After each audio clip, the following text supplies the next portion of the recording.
Amen. Nous vous saluons ce soir dans le nom précieux du Seigneur Jésus-Christ. Nous sommes reconnaissants au Seigneur qui nous a réunis dans sa maison ce soir. Nous allons incliner nos têtes. Et avant de lire la parole de Dieu, nous allons parler au Seigneur dans la prière. Prions le Seigneur. Dieu notre Père, Créateur des cieux et de la terre, nous te sommes infiniment reconnaissants ce soir pour le souffle de vie que tu as donné à chacun de nous. Et merci pour cette occasion merveilleuse de nous rassembler dans ta maison.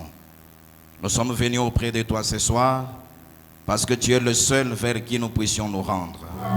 Maintenant, Seigneur Jésus, que nous avons chanté et jubilé pour ta gloire et pour ton honneur, nous voulons nous asseoir à tes pieds afin d'entendre ta parole. L'homme ne peut pas vivre seulement du pain, mais il va vivre de toute parole qui est sortie de la bouche de Dieu.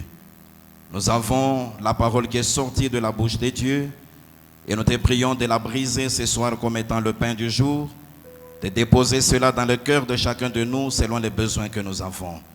Nous chassons de ces lieux tout esprit méchant qui ne reconnaît pas Christ comme Seigneur et Sauveur. Que le Saint-Esprit puisse nous oindre, qu'il éloigne notre interprète ainsi que tout l'auditoire. Puissions-nous tous nous retrouver dans ta présence et être bénis par ta parole, ô Dieu. Nous te prions de commencer avec nous cette partie de la parole, d'aller avec nous jusqu'à la fin, dans le nom précieux du Seigneur Jésus-Christ. Amen. Amen. Que le Seigneur nous bénisse tous ce soir.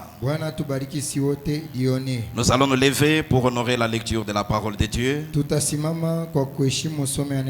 Et nous ouvrons nos Bibles dans Jean chapitre 1er. Nous lirons du 40e au 49e verset.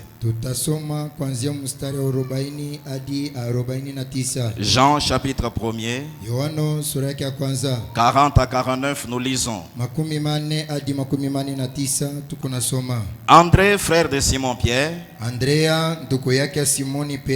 était l'un des deux qui avait entendu les paroles des gens et qui avait suivi Jésus.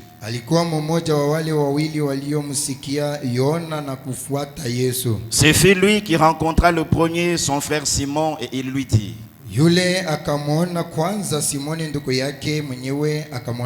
nous avons trouvé le Messie, ce qui signifie Christ. Et il les conduisit vers Jésus. Jésus, l'ayant regardé, dit: tu es Simon, fils de Jonas. Tu seras appelé Céphas, ce qui signifie Pierre.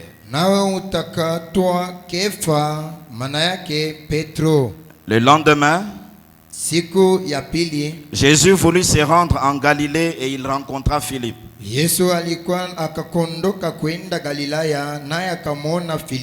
Il lui dit: suis-moi. Philippe était de Bethsaïda, de la ville d'André et de Pierre.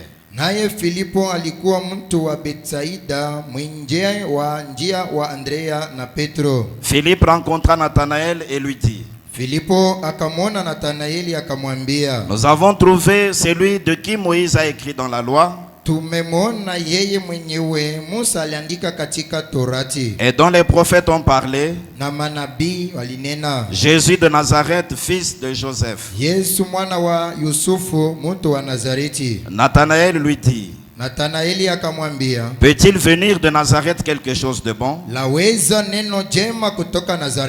Philippe lui répondit: viens et vois. Jésus, voyant venir à lui, Nathanaël dit de lui: voici vraiment un Israélite dans lequel il n'y a point de fraude.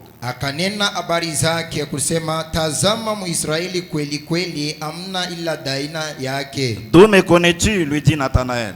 Nathanaeli akamwambia, umenifahamu tokea wapi? Jésus lui répondit, Yesu akajibu, avant que Philippe t'appela, akajibu akamwambia, kabla Filipo hajakuita, quand tu étais sous les figuiers, je t'ai vu. Ulipokuwa chini ya mtini nilikuona. Nathanaël répondit et lui dit, Nathanaeli akajibu, Rabbi, Rabbi, tu es le Fils de Dieu, wewe u mwana wa Mungu, tu es le roi d'Israël. ndiwe mfalme wa Israeli. Veuillez vous asseoir. Unaweza kuketi. Que le Seigneur ajoute des bénédictions à la lecture de sa parole. Bwana ongeza mafanikio kusoma neno lake. Le dimanche matin, quand nous étions ici dans la maison de Dieu, Jumapili wakati tulikuwa hapa nyumbani mwa Bwana, nous avions lu ce passage de la Bible. tulisoma hii andiko Bibলিani Et nous avons introduit une étude na kuingiza mafundisho que nous avons intitulée La rencontre avec le Messie. yenye tulipanga kwamba kukutana na Masia. Lorsque nous avions commencé le dimanche, Wakati tulipoanza Jumapili iliyopita, nous avions premièrement présenté les 4 grands objectifs de notre étude. kwanza tukaionyesha mashabaha kubwa nne ya somo letu, Et par la suite, nous avions aussi donné na kisha tukapeleka les 8 points qui forment le plan de cette étude que nous sommes en train de faire. manukta nane yenye kutunga hii somi tuko naona. Et dans le temps que nous avions le dimanche matin, Wakati yenye tulikuwa nayo Jumapili iliyopita, nous avons exploité le premier point de notre étude. tukatumia nukta ya kwanza ya somo letu. Ce point que nous avions intitulé la notion du Messie. Hii nukta yenye tulipanga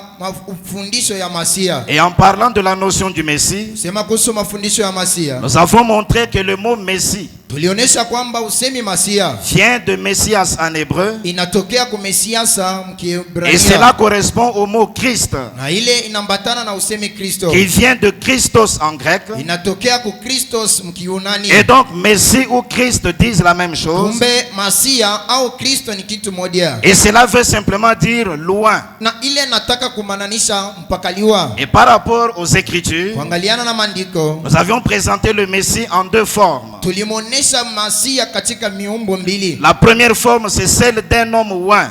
Umbo ya kwanza ni ya mtu mpakaliwa, Un homme plus l'onction de Dieu qui vient sur lui ou en lui. mtu kuongezako na mafuta itamkudia au kuingia ndani mwake, De façon que pour avoir Messie ou Christ, namna kwamba kwa kuwa na Masia au Kristo, il faut que vous mettiez ensemble l'homme et l'onction. tafadhali kuwa mwanadamu na mafuta. Et nous avons aussi présenté la deuxième forme du Messie. Na tulionyesha pia umbo ya pili ya Masia, C'est le logos ou la colonne de feu. ni logosi au kunzo la moto. Et là, le logos devient lui-même Christ ou Messie. Pale logosi ya mwenye anakuwa Masia au Quand Kristo, on considère que c'est Dieu enveloppé dans un manteau de lumière. wakati tunaangalia kwamba ni Mungu mwenye kuvika koti ya nuru, Et là encore, vous avez Dieu qui est dans la lumière. na pale muko na Mungu katika nuru. Cela peut aussi être considéré comme étant Messie ou Christ. Ile tunaweza kuiangalia kama Kristo au Masia. Nous avons jeté un coup d'œil dans l'Ancien Testament Tukapika licho mwakano la kale et nous avons découvert que cette notion de loin avait aussi existé. na kutambua kwamba hata mwakano la kale mulikuwa mafundisho ya mpakaliwa, Mais dans l'Ancien Testament, on l'avait appliqué à 4 catégories de personnes. na hii mafundisho balitumia pa matabaka ine ya watu. La première catégorie, Tabaka ya kwanza c'était le peuple d'Israël de façon générale. ilikuwa ni mjumla watu wote wa Mais Israeli, de façon particulière, na namna upekee la notion de Messie ou de loin mafundisho ya Masia au mpakaliwa était appliquée aux rois, ilitumiwa ndio ya wafalme, aux sacrificateurs wakoani et aux prophètes. na manabii. Donc dans l'Ancien Testament, Mbe mwakano la kale cette notion s'adressait au peuple en général hii mafundisho ilikuwa nendea watu wote et en mjumla, particulier aux rois,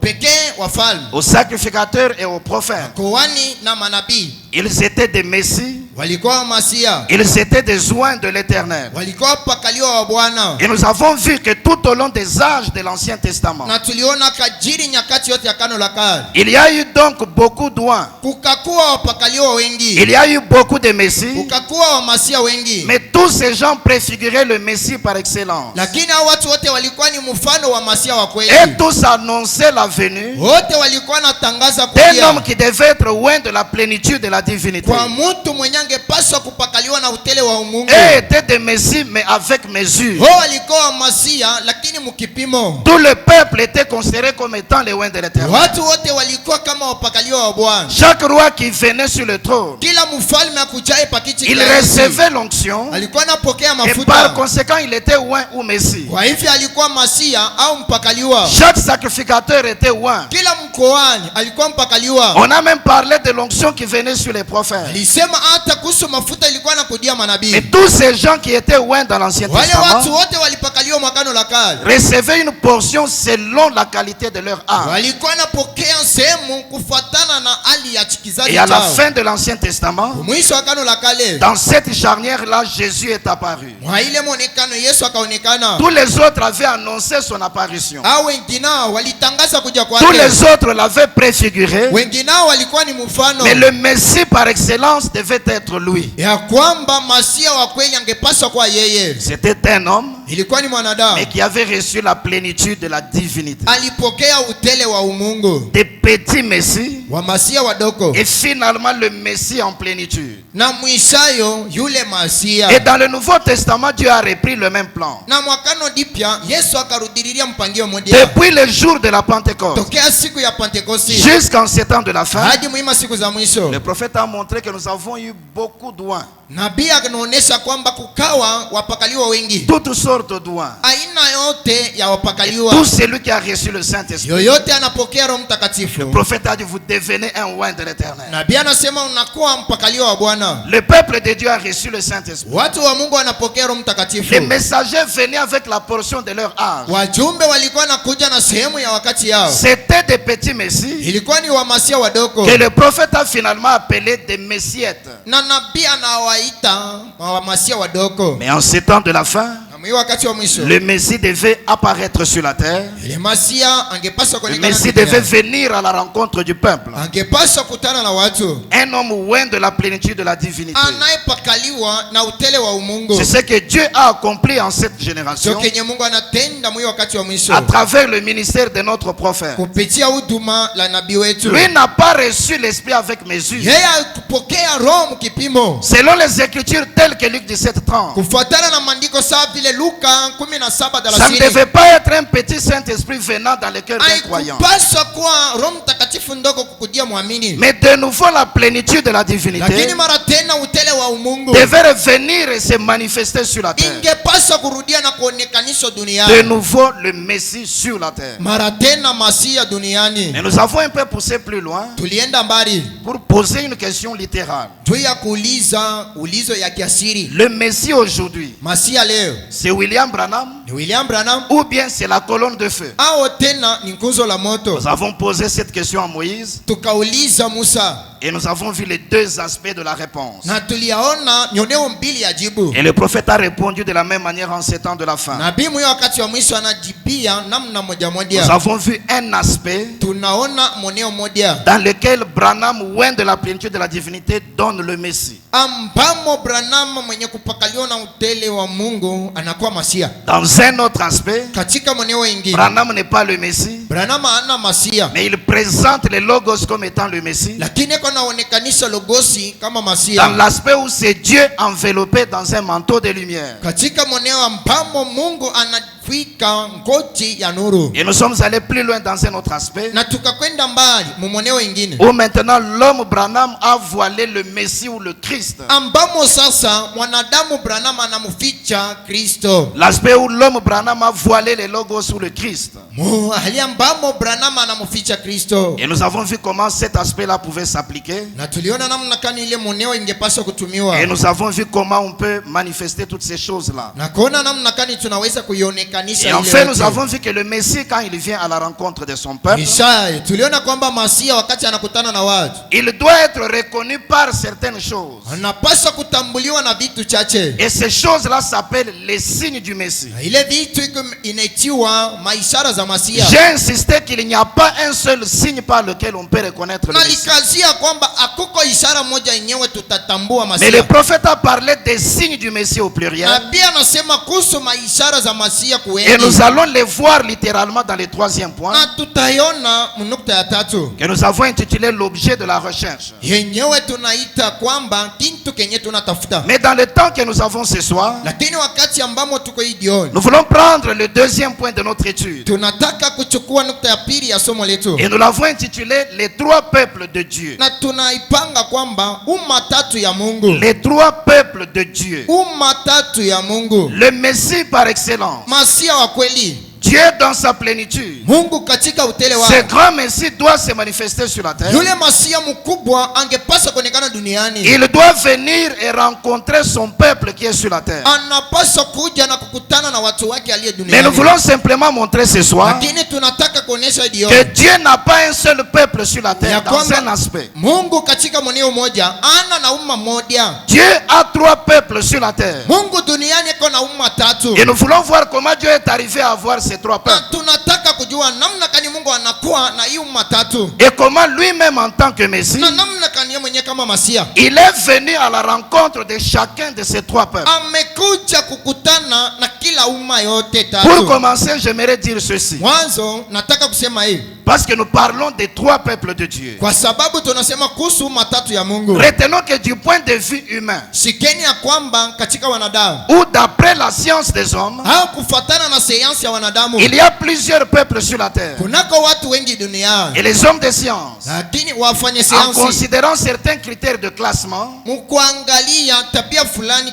kupanga taifa, peuvent nous donner plusieurs types de peuples sur la terre. anaweza kutupatia aina yengi ya watu Ça, duniani. c'est du point de vue humain, Hii ni katika wanadamu ou d'après la science des hommes. au kufuatana na sayansi ya wanadamu. Mais du point de vue divin, Lakini kuangaliana na kiumungu ou du point de vue prophétique, au katika unabii, il n'y a que 3 peuples sur la terre. kunako paka umma tatu duniani. De ce point de vue, Dieu n'a que 3 peuples sur la Na terre. katika hii moneo Mungu iko paka na umma tatu duniani. Il y a des écritures qui les appellent 3 peuples. Kunako maandiko inaoita umma tatu, D'autres les appellent encore 3 races. ingine inaita vizazi tatu. C'est comme ça que Dieu a regroupé tous ceux qui sont sur la terre. Hivyo Mungu alikawanya wote wenye kwa duniani. Mais tous ceux qui sont sur la terre de façon générale, Lakini wote wenye kwa duniani mujumla, ils appartiennent à Dieu. wote ni wa Mungu. Mais Dieu les a classés en 3 peuples ou 3 races. Lakini Mungu anawakawanya katika umma tatu. Voyez-vous? Munaona? Et le prophète nous les a cités clairement. Nabii anataya wazi. Ces 3 peuples sont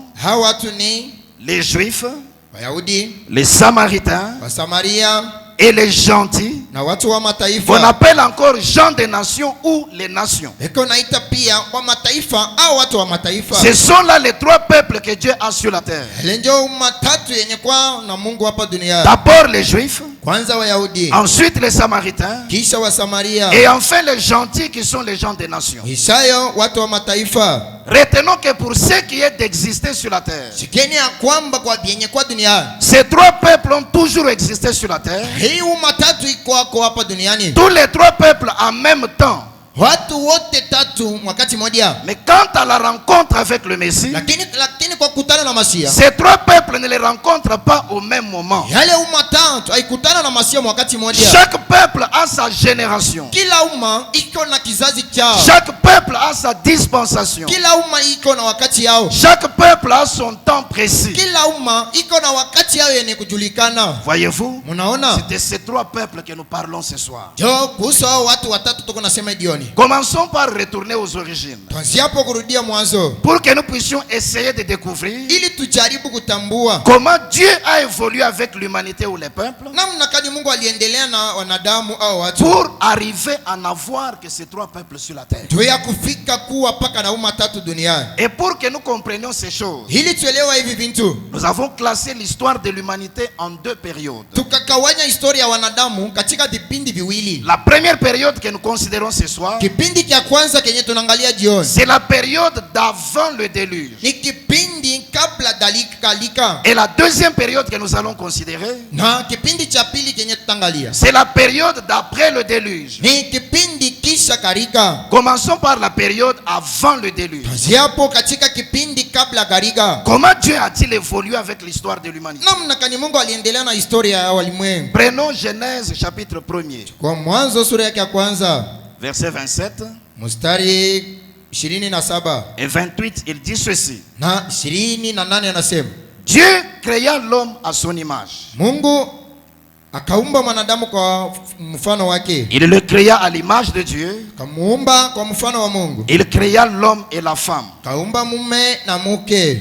Dieu les bénit et leur dit, Mungu akawabariki na kuambia, soyez féconds. zalane. Retenez bien cette formule de bénédiction. Shikeni hii mtindo ya mafanikio. Dieu les bénit et leur dit, Mungu akawabariki na kuambia, soyez féconds, mzalani, multipliez, zidishaneni, remplissez la terre, jazeni udongo, et l'assujettissez, na muitawale, et dominez sur les poissons de la mer, muyatawale masamaki majini, sur les oiseaux du ciel, juu ya ndege hewani, et sur tout animal qui se meut sur la terre. na kutawala manyama wote tambalalo duniani. C'est ici même que le genre humain est apparu sur la terre. Ndiko wanadamu walionekana duniani. Dieu crée l'homme à son image. Mungu anaumba mwanadamu kwa mfano wake. Il le crée homme et femme. Akaumba mume na mke. Et il place la parole de la bénédiction. Na akatia maneno za baraka. Nous connaissons l'enseignement des Écritures à ce sujet. Tunajua imandiko. C'était d'abord un homme esprit. Ilikuwa kwanza mtu wa kiroho qui avait en lui les deux natures.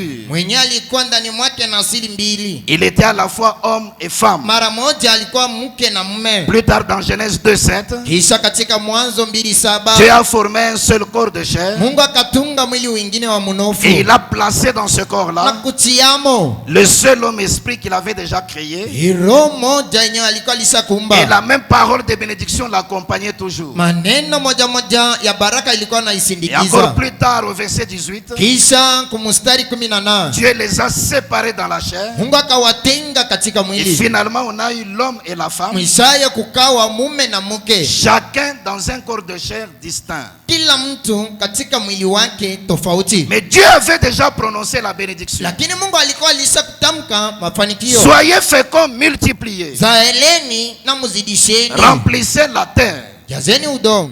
Selon l'enseignement de William Branham, Kufuatana na mafundisho ya William Branham, cette parole de bénédiction hii maneno ya baraka que Dieu avait prononcée yenye Mungu alitamka était une promesse qui allait s'accomplir au temps marqué par Dieu. ilikuwa ni ahadi ingepaswa kutimilika wakati yenye kutiliwa na Mungu. Ce n'était pas que l'homme allait se multiplier par le sexe comme Haikuwa aujourd'hui. ya kwamba watu wangepaswa kuzalana kwa njia ya kupatana mume na Mais mke. quand Dieu avait prononcé ceci, Lakini wakati Mungu alitamka hiyo, c'était une promesse qui allait s'accomplir un peu plus tard. ilikuwa ni ahadi ingepaswa kutimilika kisha Et muda. d'après l'enseignement de William Kufuatana Branham, na mafundisho ya William Branham, lorsque le temps de l'accomplissement allait venir, wakati ya mafanikio ingepaswa la kutimilika, multiplication devait se faire par la parole parlée. kuzalana kungepaswa kufanyikwa na neno Adam allait simplement prononcer la parole. Adamu angepaswa tu kunena. Ève devait croire la parole. Au naye angepaswa kuamini neno. C'est par ces moyens-là qu'elle allait concevoir et donner naissance à un enfant. Ndiko angepaswa kwa uzito na kuzaa mtoto. Et toujours d'après William Branham, Lakini mpaka kufuatana na William Branham, si Ève avait attendu jusqu'au temps de Dieu, ikiwa Ewa kusubiri hadi wakati wa Mungu, elle aurait finalement donné naissance à un enfant qui est Jésus. mwishayo angepaswa kumuzaa Yesu. Mais elle n'a pas dû attendre. Lakini alikosa kusubiri. Elle a introduit Satan par le serpent. Akaingiza ibilisi kupitia C'est nyoka. comme ça que les hommes ont commencé à se multiplier par le sexe. Ndiko watu wakaanza kuzalana kupitia kupatana mke na mume. Mais là, ce n'est pas notre problème. Lakini kule hakuko na Mais mambo nous voulons yetu. simplement saisir Lakini tunataka que kushika d'abord, il y a eu un seul homme là au ya commencement. kwamba kwanza kuna mwanzo kukawa mtu. C'est à partir de lui que tous les autres devaient sortir. Tokea yeye njoo watu wengine wangepaswa kutokea. Dieu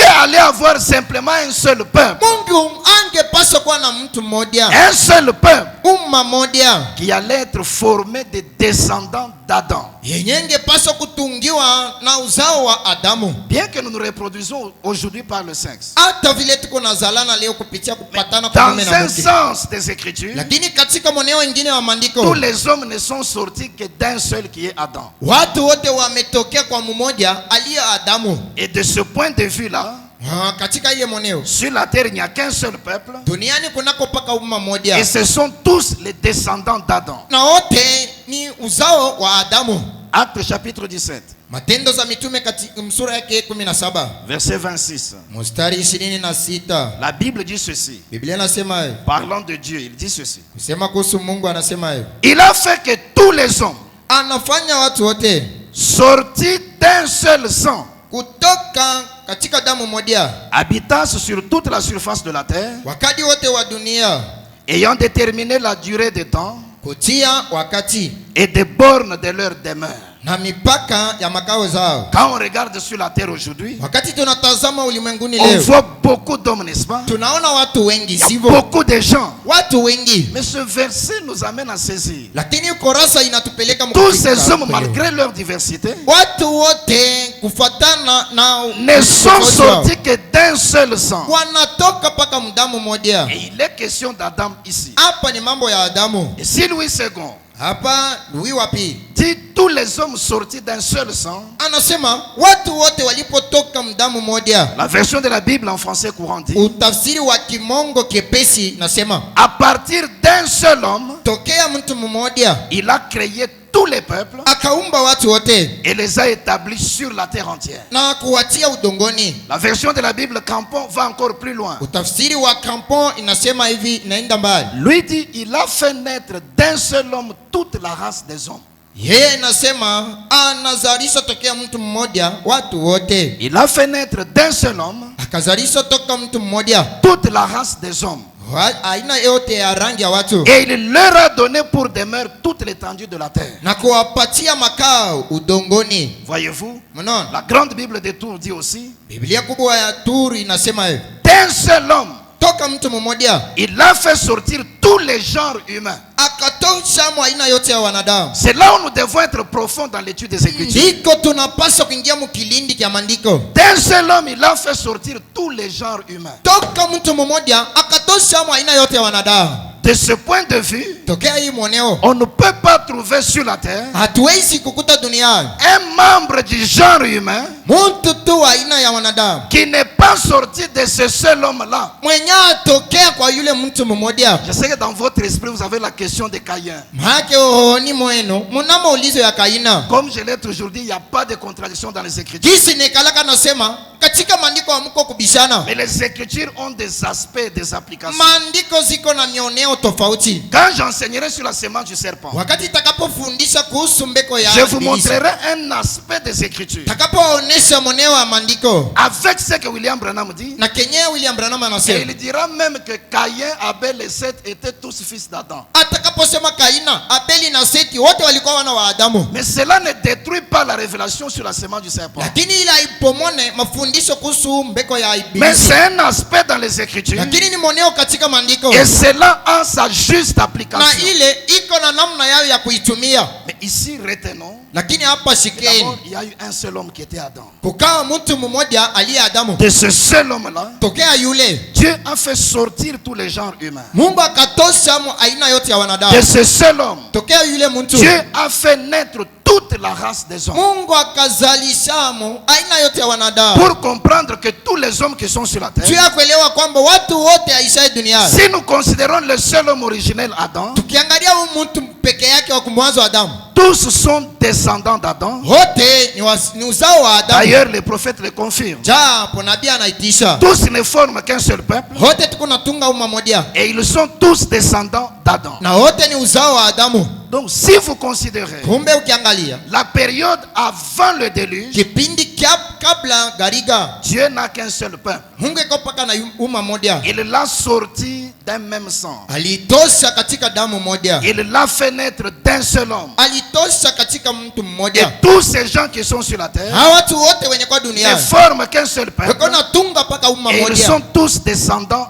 d'Adam. Na wote ni uzao wa Adamu. Là, c'est quand nous considérons la période avant le déluge. Pale ni tukiangalia kipindi cha kabla gharika. Mais quand nous arrivons au temps du déluge, Wakati tunafika mgharika, tous ceux qui étaient sur la terre avaient été détruits. yote ilikuwa duniani ilibomolewa. Mais Noé et sa famille seuls étaient dans l'arche. Lakini Nuhu na jamaa lake ilikuwa katika safina. Quand le déluge a pris fin, Wakati gharika iliisha, voyez-vous, Dieu a ouvert la porte Mungu alifungua mlango. et ils sont sortis de l'arche. Nao wakatoka katika chombo. C'est là que la période après le déluge commence. Ndiko kipindi kisha gharika ilianza. Et c'est à partir de là que Dieu aura les trois peuples. Nitokea pale Mungu atakapokuwa na umma tatu. Prenons Genèse chapitre 9. Chukueni Mwanzo sura ya 9. Depuis le premier verset Tokea mstari wa kwanza jusqu'au 19e.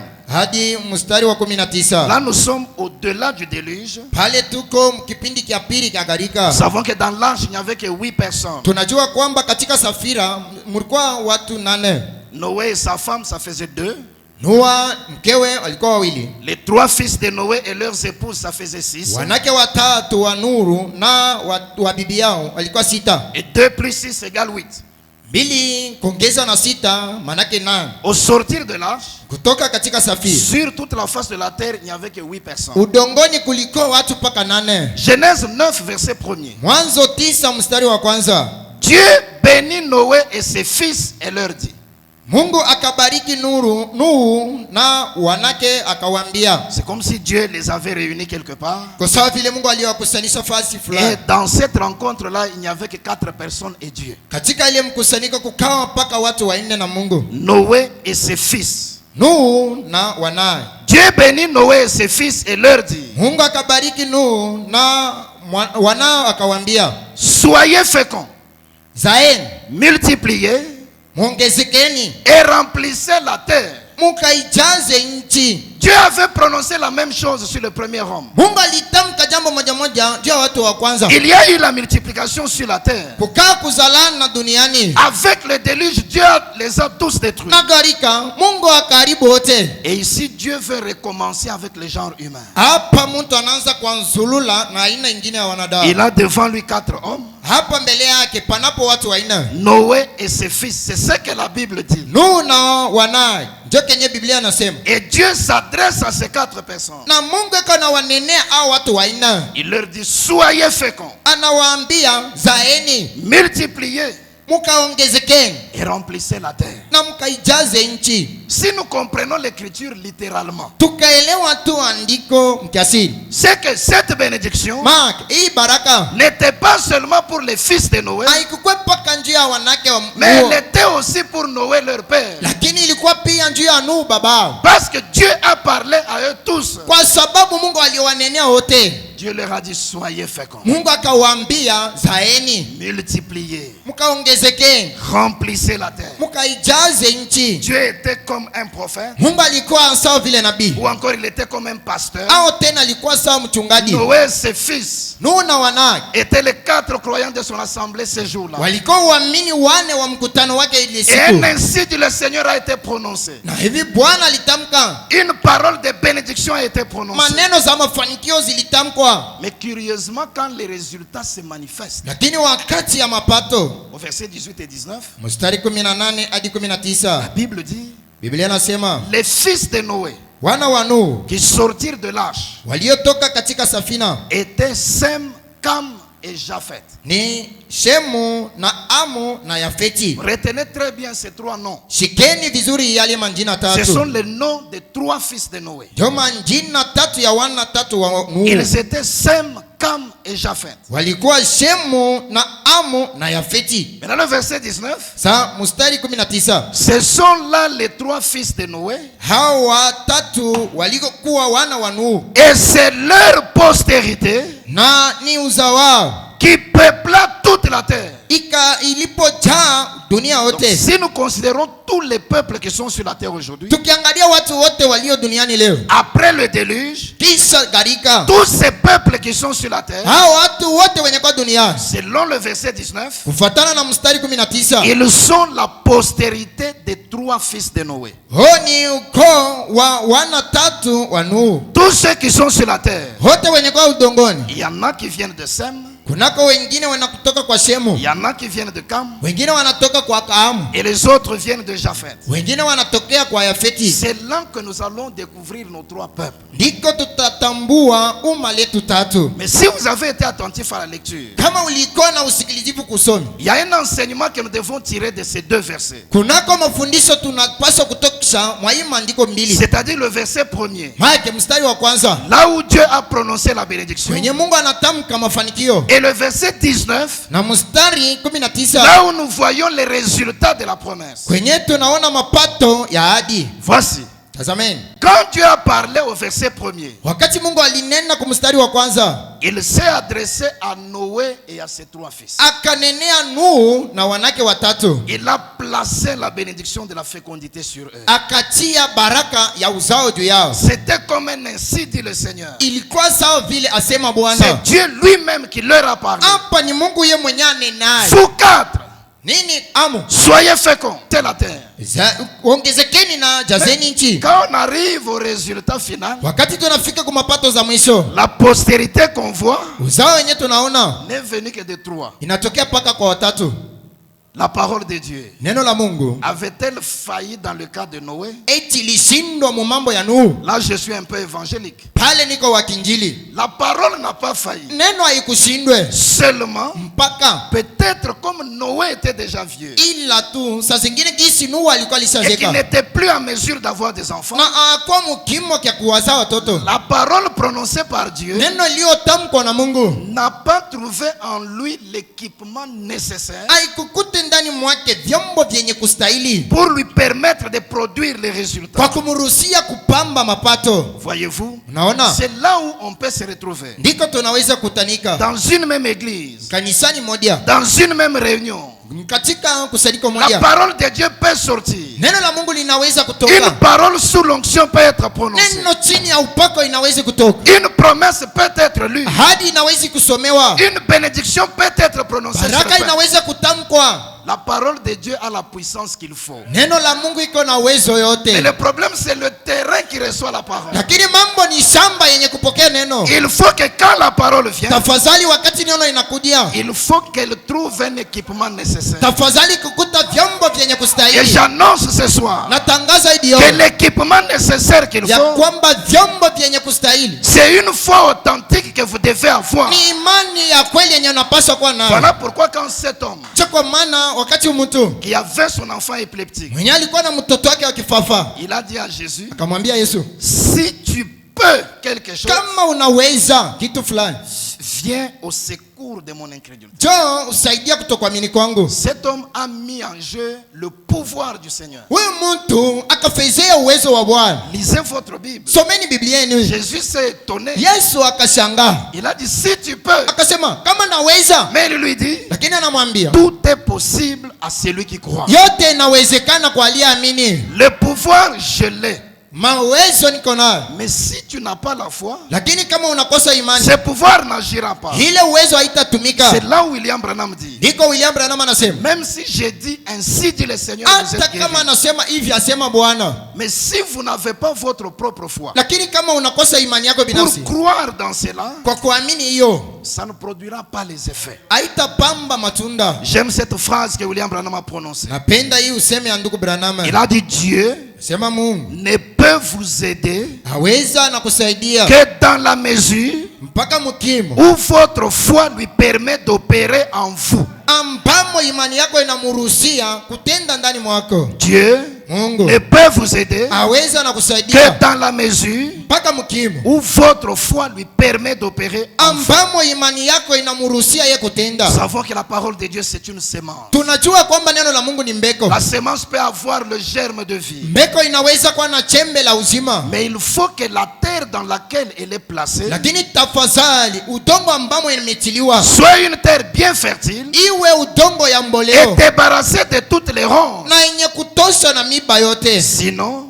Kama sivyo, la sémence va manquer de germer. mbeko haitachipuka. Et même si elle force et qu'elle commence à sortir, Na hata kama inatua nguvu na kuanza kuchipuka, elle sera enlacée par les ronces itabebewa na miba et elle manquera de croître. na itakosa kuendelea. Dieu peut parler, oui. Mungu anaweza kunena, Les ndio. promesses sont dans la Bible. Mahadi zake ziko Biblia. Quelquefois en prêchant, nous prononçons des paroles Saa selon zingine ça. mkuhubiri tuko na tamka maneno za baraka, Mais il faut que vous ayez la foi. lakini tafadhali uwe na C'est imani. votre foi qui est l'attitude qui produit les résultats. Imani yako njo yenye kuwa anga itapamba mapato. C'est pourquoi si ce soir il y a la foi dans votre cœur, Cho kwa maana kama hii magharibi moyoni mwako mnamo que le imani, Seigneur vous accorde la guérison. Bwana atakuponya. S'il y a la foi dans votre cœur, Kama kuna imani moyoni que mwako, le Seigneur vous accorde la délivrance. Bwana akufungue, Parce que sa parole a tout ce qu'il faut. kwa sababu neno yake kona vyote Mais vyenye il faut kustahili. votre foi pour produire les résultats. Lakini tafadhali imani yako njuu ya kupamba mapato. Maintenant ici, nous avons les trois fils. Hapa panapo wana watatu, Sem, Cam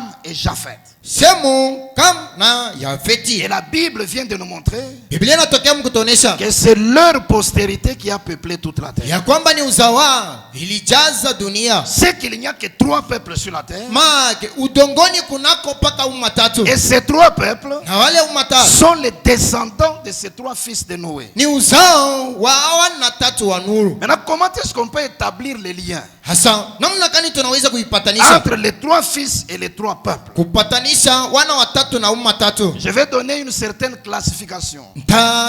Tapanga kupanga fulani. J'aimerais déjà dire ceci, Nataka kusema hii que cette classification n'est pas littérale. ya kwamba hii kupanga si ya kiasiri. C'est-à-dire, Maana si nous disons que tel peuple est sorti de tel fils, nikisema fulani natoka mwa mwana fulani, ça ne signifie pas que c'est physique, ça ne signifie pas que c'est seulement biologique. haimaanisha ya kwamba ni ya mwili, Mais c'est une classification peut-être prophétique. lakini tapanga saa zingine kufuatana na kiunabii. Alors retenons ceci, Sasa shikeni hii que les Juifs ya kwamba Wayahudi sont venus de Sem.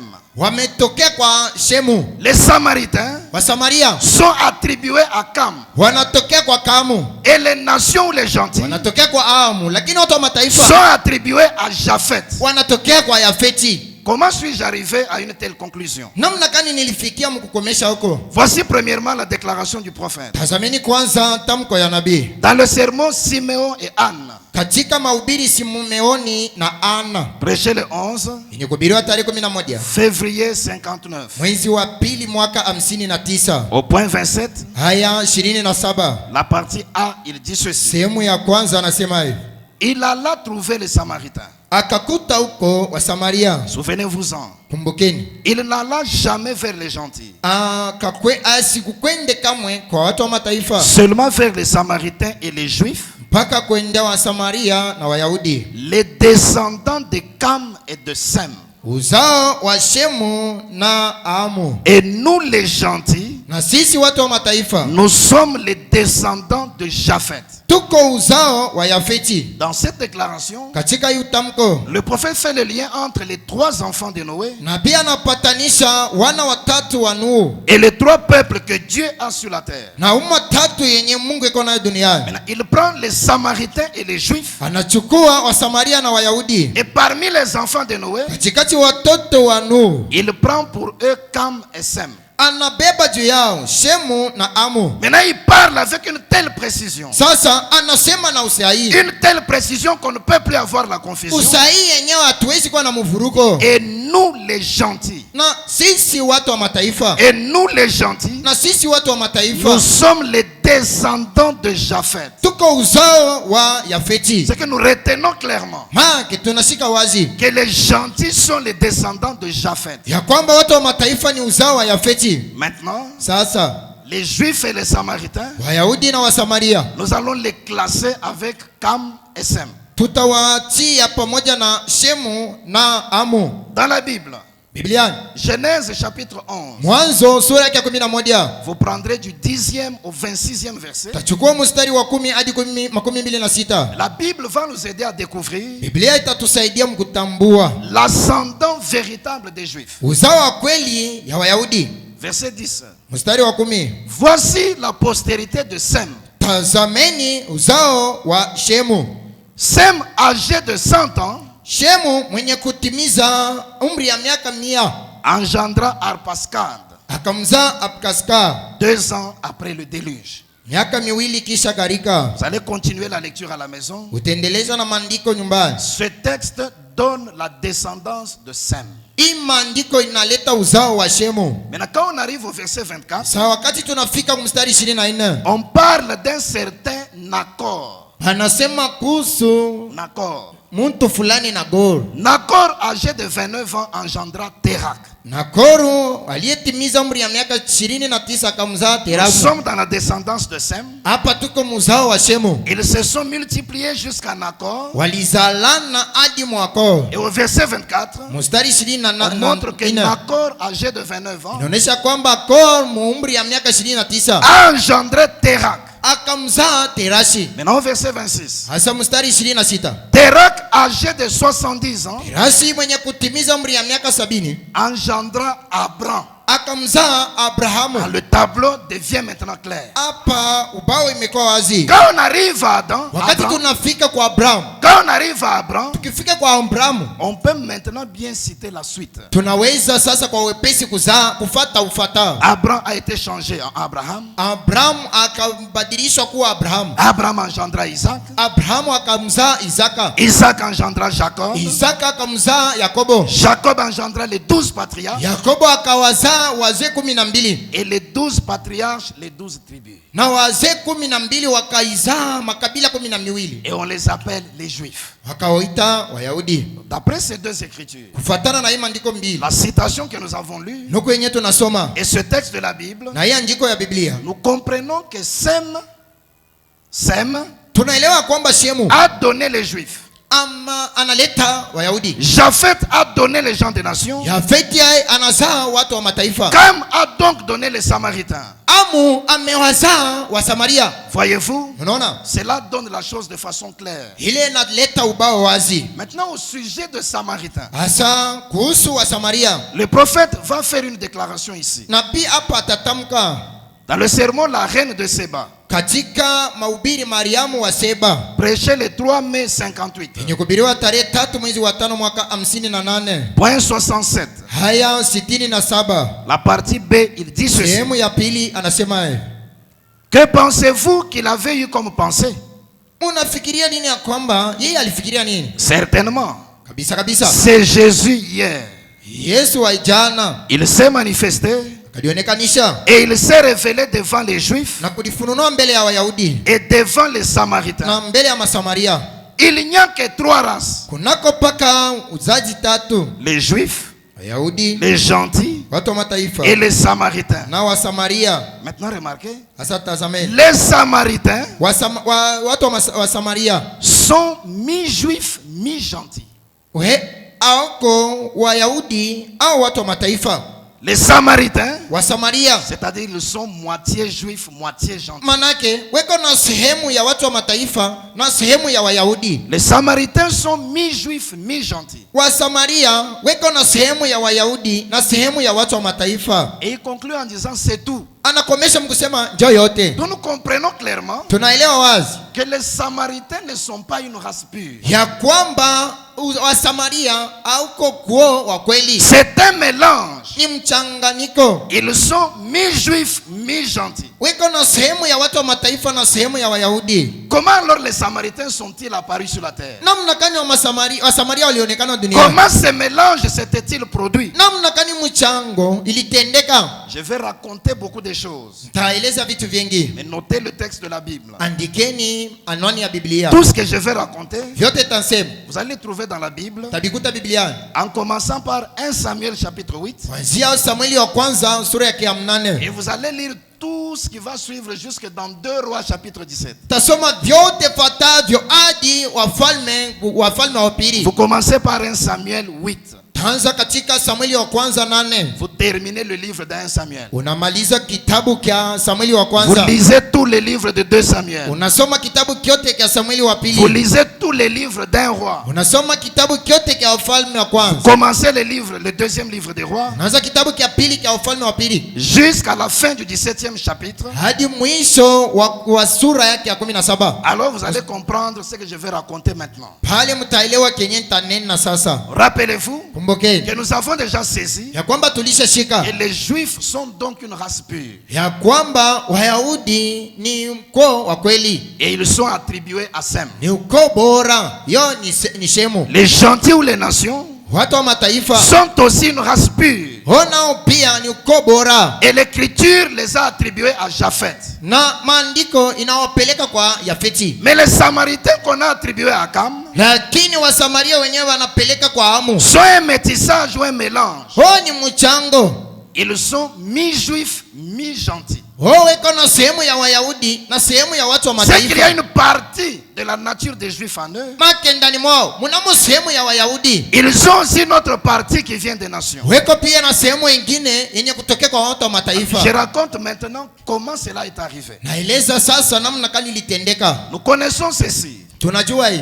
Depuis le départ, tokea mwanzo. Quand Dieu traitait avec les enfants d'Israël, Wakati Mungu alikuwa anatumika na watoto wa Israeli, toutes les autres nations de la terre avaient des rois physiques. mataifa yote duniani ilikuwa na wafalme wa mwili, Mais Israël n'en avait pas. lakini Israeli asikuwe na mfalme. Dieu conduisait à travers les prophètes. Mungu alikuwa anaongoza kwa njia ya manabii. Quand on arrive au jour de la vieillesse de Samuel, Kifika siku ya kuzeka kwa Samueli, Israël exige un roi physique. Israeli analazimisha mfalme wa mwili. Alors le règne physique a commencé en Israël. Hasa utawala wa kimwili ikaanza kwa Et Israeli. rappelez-vous que jusqu'en ce Na temps-là, kumbukeni aje mwile wakati toutes les 12 tribus ne formaient qu'un seul royaume. makabila yote 12 ilikuwa natunga mfalme moja, Le royaume d'Israël, ufalme wa Israeli, et la ville de référence était Jérusalem. na mudi wa wanoni ilikuwa ni Yerusalemu. Maintenant, Samuel a établi Saül comme roi. Sasa Samueli akamweka Sauli kama mfalme. Saül a régné,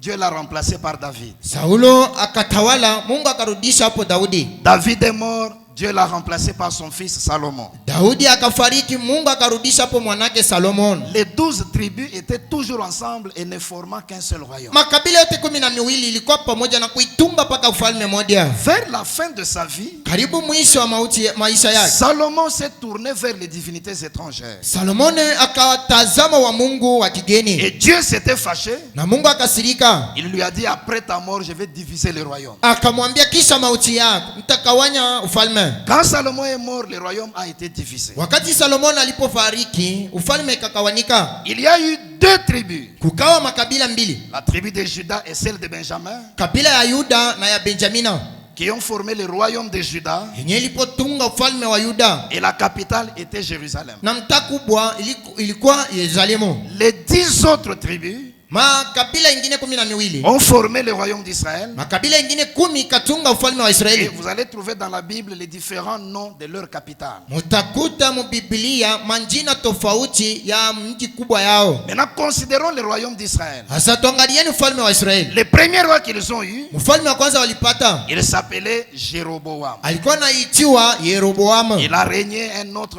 lui a succédé, Akatawala na karudiriwa na mtu mwingine jusqu'au roi qu'on appelle Omri. hadi kwa mfalme alipoitiwa Omria. Quand on arrive au règne du roi Omri, Tukifika kutawala wa mfalme Omria, il a eu le désir de bâtir une ville dans laquelle il devait habiter. akatamania kujenga mji ambamo angepaswa kuketi. Or, la capitale était là où le roi habitait. Mji mkuu ilikuwa fasi penye mfalme alikuwa na keti. Alors, il y avait une montagne quelque part qui appartenait à des païens. Hasa ulikuwa mulima fasi fulani yenye kuwa wapagani. Cette montagne-là s'appelait Samarie. Ile mulima ilikuwa naitiwa Samaria. Et dans leur langue, Samarie signifie montagne de surveillance. Katika lugha yao Samaria manake ni mulima wa kuketi wa kuchunguza. Alors Omri a acheté cette montagne. Kwanza Omria akanunua ile mlima, Et c'est là qu'il a bâti une ville. na ndiko aliweza kujenga ile mudi, Et il a donné à la ville na kapanga ile mudi le nom de Samarie. jina ya Samaria. Et il est allé s'établir dans la ville de Samarie. Akakwenda kuikala mumuji wa Samaria. C'est comme ça que la capitale d'Israël s'était déplacée. Ndiko mji mkuu wa Samaria wa Yerusalemu De là où elle était ilipotoka, vers la nouvelle ville de Samarie. kwenye ilikuwa na kuelekea mumuji mpya Samaria. Et les autres enfants d'Israël qui étaient avec eux Watoto wengine wa Israeli wenye kuwa pamoja nao sont aussi allés habiter dans la ville de Samarie. wakakwenda pia kuketi mumuji wa Samaria. Jusque là, nous avons compris comment la ville de Samarie est apparue. Mpaka na pale tunaelewa namna gani mji wa Samaria inaonekana. Mais jusque là, il apparaît clairement Lakini mpaka na hapa imeonekana que wazi, tous ceux qui habitaient à Samarie yoyote alikuwa na keti Msamaria étaient des Juifs. walikuwa Wayahudi, Ils étaient des fils d'Israël. walikuwa wana wa Israeli, Et les Juifs n'avaient aucun rapport avec les gens des nations. na Wayahudi hawakuwa na mahusiano na watu wa mataifa. Nous avons la ville de Samarie. Tuko na mji wa Samaria. Mais comment les Samaritains qui sont mi-juifs, mi-gentils sont-ils apparus? Lakini namna gani wa Samaria wenye kwa na sehemu ya Wayahudi na sehemu ya watu wa mataifa wameonekana? Après le roi Omri, Kisha mfalme Omria, il y a eu d'autres rois qui se sont succédés jusqu'à Akab. kukawa wafalme wengine walifatana hadi kwa Ahabu. Après Akab, on est allé jusqu'à Akaz. Kisha Ahabu tukafika hata kwa Agazi. Quand Akaz est devenu roi à Samarie, Wakati roi d'Israël, Agazi akawa mfalme ku Samaria, il a péché davantage contre l'Éternel. akazidi kutenda dhambi mbele ya Bwana. Dieu s'est fâché. Mungu akasirika, Il a envoyé le roi d'Assyrie contre eux. akawatuma ufalme wa Asiria kinyume nao. Le roi d'Assyrie les a vaincus. Mfalme wa Asiria akawashika. Il a pris sous son pouvoir la ville de Samarie. Kuwashinda na kutawala mji wa Samaria. Et il a pris les rois et les autres qui étaient là.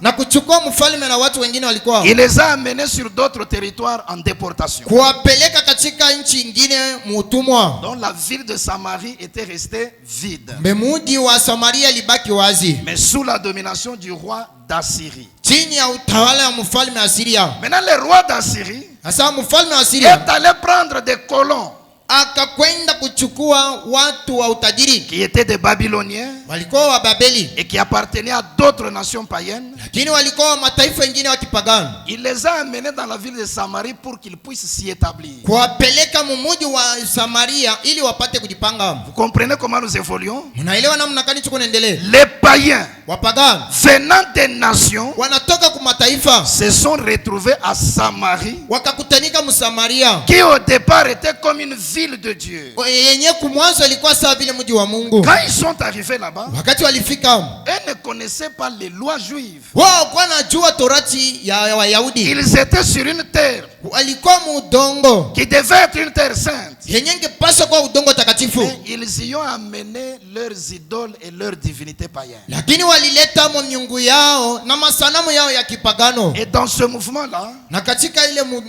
mtingisiko ils sont allés prendre des femmes juives. wakakwenda kuchukua wabibi wa Kiyahudi Ils les ont amenés en Samarie. kuwaleta Msamaria Et ils ont eu des enfants avec eux. wakawazaa watoto pamoja nao. C'est là que ces gens sont venus, Ndiko hao watu walitokea, mi-juifs, mi-gentils. sehemu ya Wayahudi na sehemu nyingine watu wa Quand ils ont mataifa. eu ces enfants-là, Wakati walizaa wale watoto ils ont continué leur vie, wakaendelea maisha yao, mais en servant d'autres dieux, les idoles qu'ils avaient amenés. lakini walikuwa na watumia miungu yao na masanamu zenye walileta. Dieu s'est fâché contre eux Mungu akawasirikia parce qu'ils étaient sur sa terre kwa sababu walikuwa udongoni et kwake, ils agissaient mal en adorant leurs idoles. lakini walikuwa wanajiongoza vibaya mkuabudu masanamu yao. Les lions sont venus de nulle part Wasimba walitokea mwawazi, et ils ont commencé à dévorer ces gens. wakaanza kuwapepeta wale watu. Alors quand ils ont découvert Wakati walitambua que les lions étaient en train de les exterminer, ya kwamba wasimba walikuwa na wapepeta, ils ont fait le rapport au roi d'Assyrie qui était comme chef. wakapeleka ripoti kwa mfalme wa Suria wenye alikuwa bwana mkubwa wao. Alors le roi d'Assyrie a dit, Sasa mfalme wa Suria akawaambia, il faut que nous prenions des prêtres juifs, tafadhali kuwachukua wapadri wa Kiyahudi que nous les envoyions à Samarie, tuwapeleka kusamaria, qu'ils puissent enseigner aux Samaritains la loi juive, wapate kuwafundisha Wasamaria torati ya pour que les Wayahudi, Samaritains ili Wasamaria vivent selon les lois des Juifs wapate kujiongoza kufuatana na et torati ya que les lions Wayahudi, ne continuent pas à les dévorer. ili wasimba wache kuwapepeta. Comprenez comment les Samaritains ont eu connaissance de la loi juive. Munaelewa namna gani Wasamaria walijua torati ya Wayahudi? Alors la Bible dit, on a pris un prêtre, Hasa Biblia anasema wakachukua mpadri on l'a mmoja envoyé maintenant à Samarie. akamtuma kusamaria, Et il a commencé à leur enseigner la loi juive. akaanza kuwafundisha torati ya Et en Wayahudi. leur enseignant la loi juive, Kuwafundisha torati ya Wayahudi, il leur a parlé de la venue du Messie parce que c'était dans la loi. akawanenea kuhusu kuja kwa Masia kwa sababu ilikuwa katika torati. Moïse avait parlé de Musa ça. alisema kuhusu hiyo. C'est comme ça qu'ils avaient aussi eu l'enseignement sur la venue du Messie. Ndivyo walifundishiwa kuhusu Masia. Ils étaient mi-juifs, mi-gentils, Walikuwa sehemu na sehemu ya Wayahudi na sehemu mais ya ils watu ont wa mataifa. reçu l'enseignement de la loi des Juifs. Walipokea mafundisho ya torati ya Et Wayahudi, ils sont devenus hypocrites d'après la Bible. wakawa wasalimu wanafiki kufuatana na torati ya Wayahudi. Bibliquement, ils se conformaient à la loi des Juifs. Kwa wazi walikuwa wanambatana na torati ya Wayahudi. Mais la Bible montre que dans leur maison, ils avaient caché les statuts de leur nation d'origine. Biblia inaonyesha kwamba nyumbani mwao walificha masanamu ya miungu ingine. C'est comme ça que beaucoup de gens font, même dans le message. Ndiko watu wengi wako wanafanya hata katika ujumbe. Ils sont dans le message, Weko mujumbe sur la terre sainte de Dieu, udongoni takatifu ya Mungu, tout en gardant les idoles de leur famille. lakini mwenye kuwa na sanamu ya jamaa yao. C'est pourquoi certaines difficultés qui arrivent à certains croyants Ndio kwa maana matatizo ingine kunafika kwa waamini chache wa sont comme ces lions que Dieu avait envoyés aux Samaritains, iko sawa vile simba yenye kutumwa na Mungu kwa parce Wasamaria, qu'ils sont sur la terre sainte de kwa Dieu. sababu weko udongoni takatifu utukufu wa Mungu. Mais ils sont encore attachés aux idoles de leur famille. Lakini weko wenye kuambatana na masanamu ya umungu yao. Voyez-vous? Unaona? C'est comme ça que les Samaritains sont apparus. Ndivyo Wasamaria walionekana. Et par ces moyens-là, Kwa ile njia ils avaient aussi reçu l'enseignement des Juifs. walipokea mafundisho ya Wayahudi. Les Juifs attendaient le Messie. Wayahudi walikuwa naongojea Les Masia. Samaritains attendaient aussi le Messie. Wasamaria nao pia walikuwa naongojea Masia. Parce que c'était ça l'enseignement qu'ils avaient reçu. Kwa sababu njoo mafundisho walifundishiwa. Et les Juifs étaient une race pure. Lakini Wayahudi walikuwa ukoo bora. Les Samaritains étaient une race intermédiaire. Wasamaria walikuwa ukoo wa katikati. Mais les deux peuples attendaient le Messie. Lakini umma mbili yote ilikuwa naongojea Parce Masia. qu'ils en avaient reçu Kwa l'enseignement. sababu walifundishiwa kuhusu hiyo. Mais nous, les gens des nations, Lakini sisi watu wa nous mataifa n'avions pas reçu un tel enseignement. hatukupokea mafundisho ya hivyo. Nos ancêtres n'attendaient pas le Messie. Wakambo wetu walikuwa hawakuwa naongojea Masia. Or, Dieu a un principe. Japo Mungu iko na kanuni.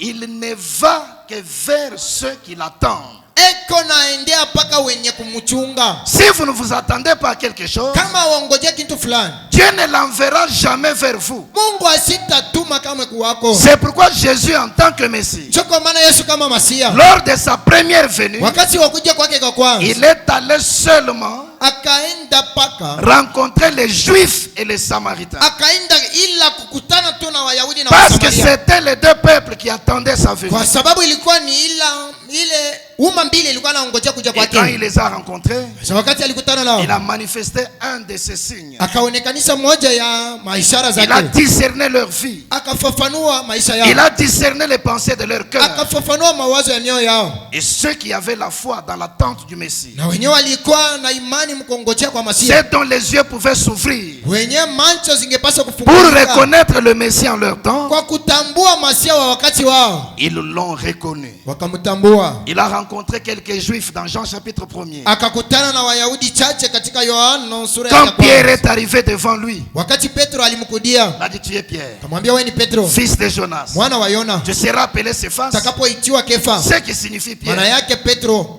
Pierre avait l'enseignement. Petro alikuwa na mafundisho. Son père avant la mort lui avait dit la chose. Baba yake kabla kufariki Quand le alimwambia, Messie viendra, wakati Masia l'un de atakapokuja, ces signes, ça sera le signe du discernement. moja ya hii maishara itakuwa ni maishara ya Quand ufafanuzi. Pierre a vu le signe, Wakati Petro aliona il ishara, attendait cela. alikuwa Alors naiongojea, il s'est réjoui d'avoir rencontré le Messie. akafurahi kukutana na Masia. Nathanaël est arrivé. Nathanaeli akafika, Jésus le regarde et lui dit: Yesu anamtazama anasema, voici un juif tazameni Myahudi, dans le cœur duquel il n'y a pas vraiment de fraude. ndani mwa moyo wake hamuna ongo. Tu me connais-tu, maître? Unanijua wapi Bwana? Quand tu étais encore sous les figuiers, Wakati ulikuwa chini ya mtini, avant même que Philippe ne t'appelât, kabla we kuitiwa na Filipo, moi je te voyais. mimi nalikuwa Ah, nakuona tu es le Messie. wewe ni Masia, Tu es le roi d'Israël. wewe ni mfalme wa Israeli. Voyez-vous, Unaona, chaque fois quand les pharisiens kila mara wakati wa Farisayo et les scribes na waandishi méditaient dans leur cœur walikuwa nafikiria de mioyoni faire mwao, périr Jésus,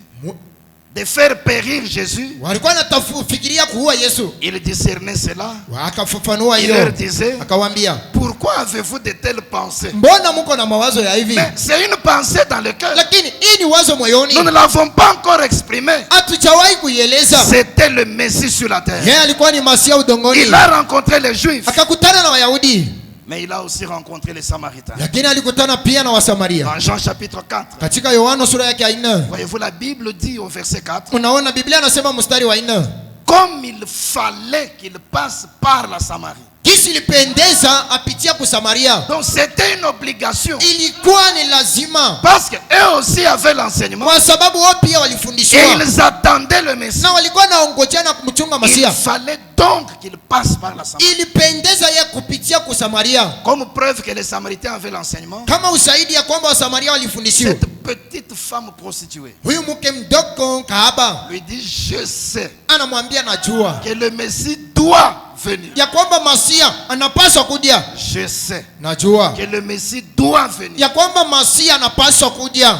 Et comme il l'attendait, Na kisi walikuwa il namongojea, devait se révéler à eux. angepaswa kujifununia Il kwao, a dit: je le suis, moi qui te parle. mimi ndiye akuneneaye. Elle a jeté la cruche. Akatupa mtungi Elle est allée appeler ceux de la ville. na kwenda kuwaita watu mji. Eux aussi sont venus. Hao pia wakakuja Ils ont vu les signes. na kuona maisha, Ils ont reconnu que le Messie était sur la terre. wakatambua kwamba Masia alikuwa udongoni. Les Juifs Et les Samaritains Samaria avaient reçu l'enseignement. walifundishiwa. Ils attendaient le Messie. Walikuwa na chunga Masia. Et quand il est venu sur la terre, Wakati Masia alikuja nchini, bien qu'il avait 3 peuples, hata vile kulikuwa matatu, mais il est allé vers ceux qui l'attendaient. lakini aliendea paka wale walikuwa na mchunga. Remarquez que dans la Bible, Tazameni Biblia, aucune personne des nations hata mtu mmoja wa mataifa n'a vu ce signe du discernement. akuona ishara ya Jésus ne l'a pas manifesté devant eux hakika haikuionesha mbele yao, parce qu'il ne l'attendait pas. kwa sababu watu wa mataifa hawakuwa na msubiri. Lui-même avait dit clairement, Yeye mwenyewe alisema wazi, ne jetez pas vos perles devant les pourceaux.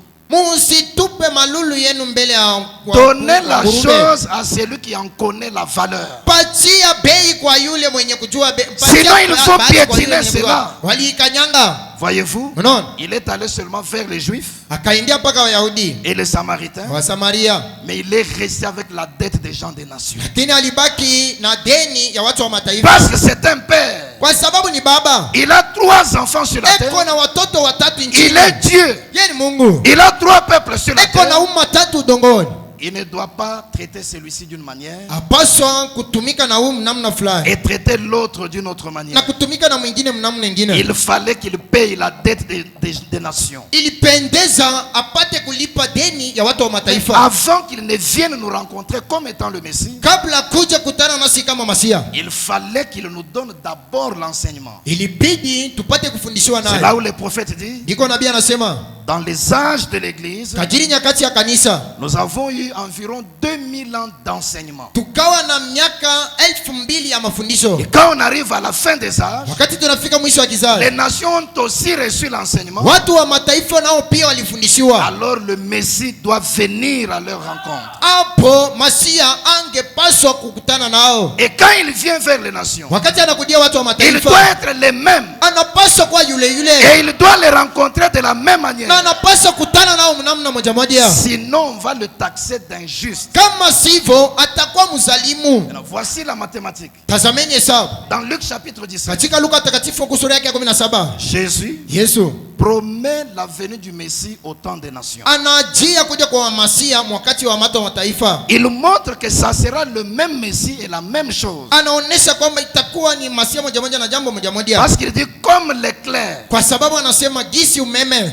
brille d'une extrémité à l'autre du ciel, inangaza toka mpande na pande ingine ya mbingu, ainsi sera le Fils de l'homme en son jour. ndivyo mwana wa Adamu wakati wake. Le même éclair qui part de l'Orient, Umeme moja moja yenye kutoka kwa mashariki c'est le même qui se manifeste à l'Occident. ni ile ile yenye kuonekana kwa magharibi. C'est qu'en ces temps de la fin, Kimwio wakati wa mwisho, le Fils de l'homme qui est le Messie, mwana wa Adamu aliye Masia qui devait rencontrer les nations, mwenye anapaswa kutana na watu wa mataifa, devait être le même en tout point anapaswa kuwa yule yule mnukta que yote, celui qui s'était levé sur le peuple de na l'Orient. ndiye alisimama juu ya watu wa mashariki. Mais ne perdez pas de vue, Asa usipoteze ono. Jésus insère maintenant une autre chose. Yesu anaingiza sasa kitu kingine. Il dit, mais comme il en était au temps de Lot, Anasema gisi ilikuwa wakati wa Lutu, il en sera de même en ces jours-là. itakuwa vile vile mwile wakati Le même, ile ile mais comme au temps de Lot. yule yule, lakini sawa vile wakati wa Lutu, Pas seulement le même comme en ce temps-là où il était sur la si terre. mpaka yule yule sawa vile wakati yenyewe alikuwa duniani, Le même, mais aussi comme au temps de Lot. yule yule, lakini pia sawa vile wakati wa Lutu. Quand William Branham parle du temps de Lot, Wakati William Branham ananena kuhusu wakati wa Lutu,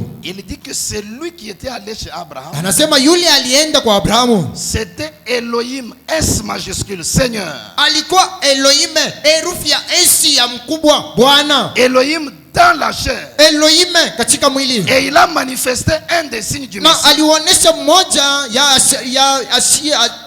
ya alama ya Masia, Mais il dit, lakini anasema ce n'était pas Jésus. haikukwake Yesu, Parce que Jésus n'était pas encore né. kwa sababu Yesu alikuwa hajawahi kuzalika. Faisant donc référence à son corps physique. Anasema kuhusu mwili wake wa mnofu, Quand nous sommes au jour de sa chair sur la wakati terre, tunafika siku ya mwili wake duniani, et qu'il dit qu'il devait se manifester comme étant le na même. anasema anapaswa kujionekanisha kama yule Mais yule, il nous renvoie au temps de l'autre. lakini anaturudisha wakati wa Lutu. Alors le tableau devient clair. Pale ubao imekuwa wazi, Le même Messie devait se manifester. Masia moja moja angepaswa Le kuonekana, même à tout point de vue. yule yule katika mioneo yote, à l'exception de son corps physique, kutosha kwa tu mwili wake wa mnofu, parce que le corps doit encore être sur le trône, kwa sababu mwili inapaswa kwa kukiti cha comme enzi, souverain sacrificateur sawa vile mkoani mkubwa de notre confession, wa kukiri kwetu, en attendant les jours de l'enlèvement. mukongojea siku ya unyanulivu. Mais il revient dans la forme Lakini kwa spirituelle. narudia katika umbo ya kiroho, Il prend le corps de William Branham. anachukua mwili wa William Branham, Il se personnifie en lui. analificha mo. Cela produit le Messie des gentils. Ile napamba masia watu wa mataifa. En ces temps de la fin, Hii wakati wa mwisho, Dieu a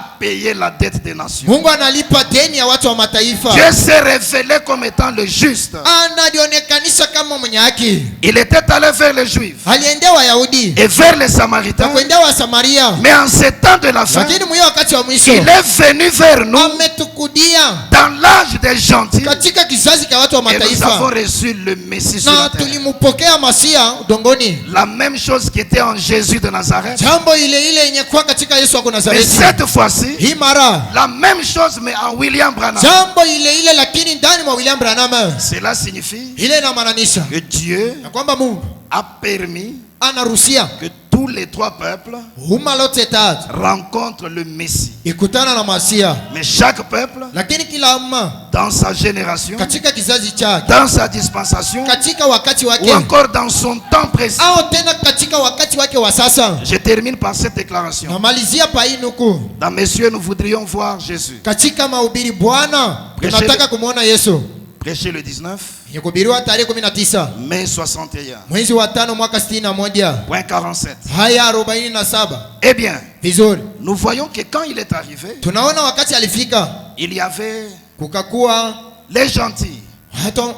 Nous, les anglo-saxons, sisi watu wenye kusema Kiingereza nous n'attendions pas le Messie. hatukuwa naongojea masia. Nous étions des païens, Tulikuwa wapagani, des Romains et les autres. wa Kirumi na watu wengine. Nous adorions des idoles. Tulikuwa na yaabudu masanamu, Mais il y avait deux catégories de gens, lakini kulikuwa tabaka mbili ya watu, ou plutôt deux races qui l'attendaient. hao tena umma mbili yenye ilikuwa na wachunga. C'était les Juifs et les Samaritains. Ilikuwa Wayahudi na Wasamaria. Un Samaritain est mi-juif, mi-gentil. Msamaria iko na sehemu ya Kiyahudi na sehemu nyingine ya watu wa mataifa. Eh bien, suivez attentivement Vizuri, maintenant, fateni na usikilizivu wote afin de ne pas manquer cela. ili msikose hiyo. Il vient uniquement auprès de ceux qui l'attendent. Eko na kujia mpaka wenye kumchunga. Permettez-moi de répéter cela. Uniruhusia kuirudiriria Dans l'auditoire ce soir, katika kutano idioni. si vous êtes ici en tant que critiqueur, Kama uko hapa kama mwenye kuchekelea, vous êtes ici en tant qu'un croyant, uko saa mwamini, il ne vous touchera jamais. asita kugusa,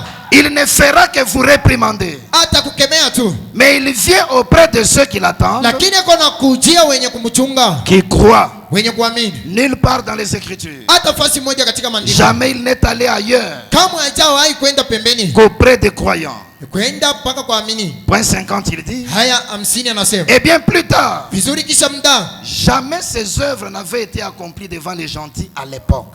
kamwe mwile wakati matendo zake hajawahi kuonekana katika watu wa mataifa. Mais permettez-moi de terminer en parlant des gentils. Uniruhusia kumalizia hapa mkunena kuhusu watu wa mataifa. Eh bien, Vizuri, nous savons que nous avons eu 2000 ans tunajua kwamba kukaa miaka 2000 sans aucune trace nulle part du tout bila hata alama moja de ce phénomène surnaturel après la Pentecôte. ya hii mambo ya Pentekosti. 51b, il dit ceci. 51 sehemu ya 2 anasema, Dans cet âge-ci dans lequel nous vivons, katika kizazi ambamo tuko naishi, c'est le rassemblement pour un âge de ni l'Église. mkusanyiko ndio ya kizazi cha kanisa. Remarquez donc, Tazameni, kumbe si Dieu est le Dieu infaillible, kama Mungu ni Mungu asiyoshindwa, s'il est le grand Jéhovah, kama yeye ni Yehova kubwa, il ne peut pas traiter un enfant d'une façon aweza kutumia mtoto mnamna moja et l'autre enfant d'une autre na façon. kutendea mtoto mwingine mnamna tofauti. Ce qu'il a fait pour eux, Kenya alitendea o, il doit le faire pour nous. anapaswa kututendea pia. Sinon, Kama sivyo, eux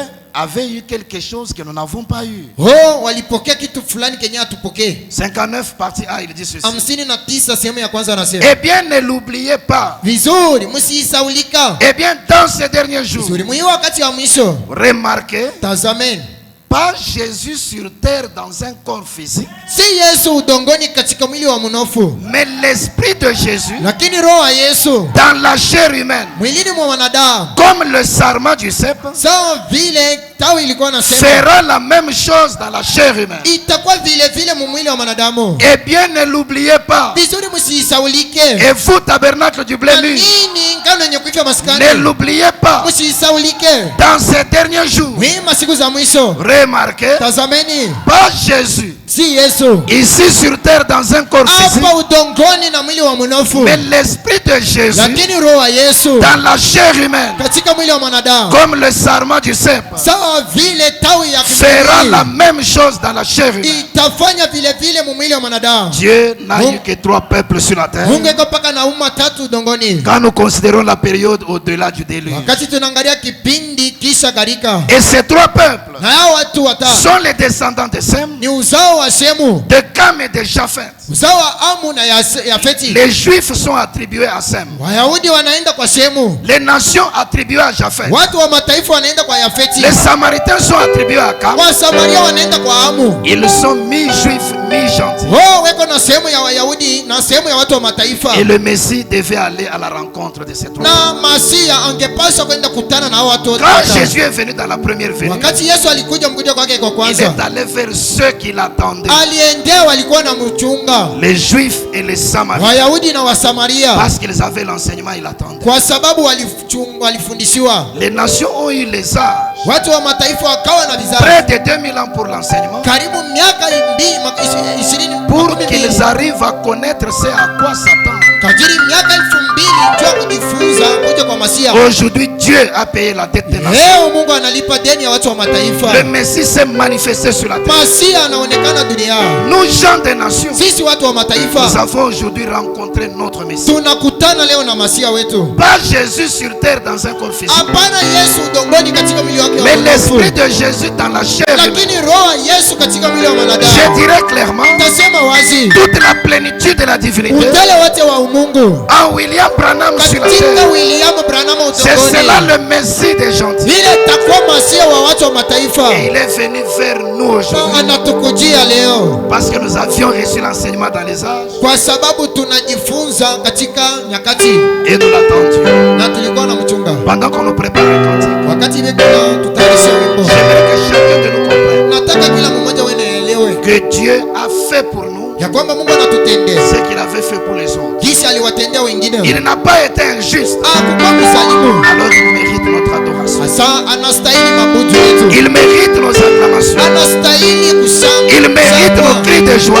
anastahili malalamiko za Mais furaha. cela nous rappelle aussi Lakini kama kunako kitu que Dieu a fulani fait pour l'un, kenye Mungu alifanyia mmoja, il est censé le faire aussi pour nous. anapaswa pia Parce kutufanyia, qu'il n'est pas injuste. kwa sababu yeye si C'est mzalimu. pourquoi ce soir, Ndio kwa maana idioni, rappelez-vous dans le livre de Job, kumbukeni katika kitabu cha Ayubu, Dieu a posé la question. Mungu anauliza, Il a dit, de qui suis-je débiteur? anasema mimi niko na deni ya nani? Je payerai. Takapolipa. Il est le Dieu qui paye ses Yeye dettes. ni Mungu mwenye kulipa madeni. Si tu penses Kama que unadifikiria Dieu est débiteur ya kwamba Mungu iko na par deni rapport à la guérison, kuangaliana na uponyaji, rappelle-lui cela ce soir. umkumbushe hiyo Il jioni, va payer cette dette. atakulipa ile deni. S'il a fait quelque chose pour Kama quelqu'un alifanya kitu fulani et que tu as la même promesse, na uko na ahadi moja moja, si l'équipement de la foi est à l'intérieur, kama chombo cha imani kiko que la ndani, parole de Dieu produise ses effets. neno la Mungu ipamba mapato. Pendant que nous chantons ces cantiques, Wakati tuko naimba hiyo wimbo, nous nous levons pour parler au Seigneur. tuko na simama kwa kumnenea Bwana, Nous l'adorons parce qu'il est juste. tuko na mwabudu kwa sababu yeye Et ni puis nous lui mwenye haki. parlons, Kisha nous tutamnenea, réclamons ses promesses. tutaitaye maadi Parce qu'il ne reste jamais débiteur. kwa sababu yeye asibaki na deni. Il ne peut pas traiter l'un d'une manière Aweza kutumia mmoja mnamna et moja traiter l'autre d'une autre na manière. kutumika na mwingine mnamna tofauti. Chantons dans la profondeur de notre cœur. Tuimbe mukilindi cha moyo yetu, Et puis parlons-lui dans la prière. kisha tutaingia muombi.